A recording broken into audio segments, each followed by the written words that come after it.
So yun mga kamaskara, bali nandito kami ni paring Aril sa labas. Gagawin kami ng yung pangpana namin. O yan mga kamaskara, iniinit na ni pare. Yan, tutulisan, binabaga muna namin, tapos tutulisan namin yan, lalagyan ng sima. Medyo malaki ang bakal na yan. Mas maganda yan para kung may pating, di pati-pating, yariin na namin.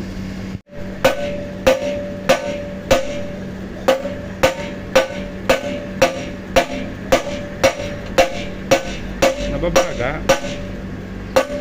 Atrasan mo pa. Yan, yan. Hanggang dyan lang.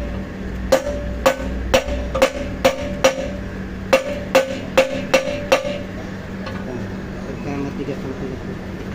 Oo nga na. Ano? Sulit yun. Hindi, solid yan. So ayan mga kamaskara, ang pana na to, ano lang, hindi to yung parang barel, hindi, yung tawagin sa amin sa Bicol, inat-inat. Yung may goma lang siya tapos tube. Baling, yung unlimited kasaba, unlimited bira.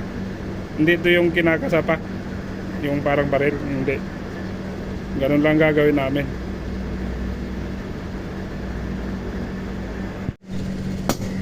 So ayan, na ano namin. Aba, yan, hanggang dyan pare, kasi maglalagay tayo ng ano sima eh.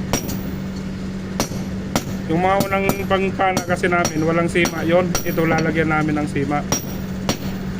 Kasi para pagtama sa danggit wala siyang kawala.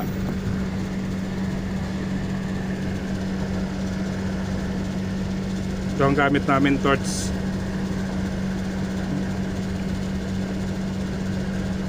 Sarap sana kung may kambing.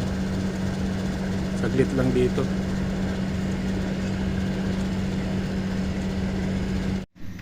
So yun mga kamaskara, okay na yung pinakapana natin. Bala ng pana natin. Nalagyan na natin ng sima. Hindi lang kagandahan yung sima natin, no?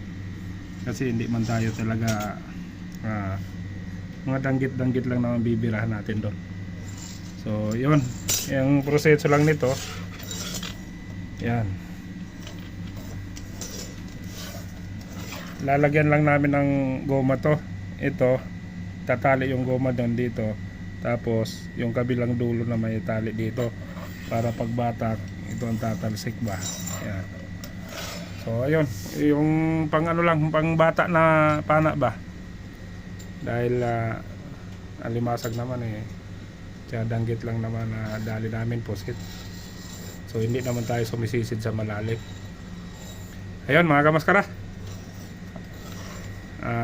goma na lang ang ano nito, yung lastiko ang kulang.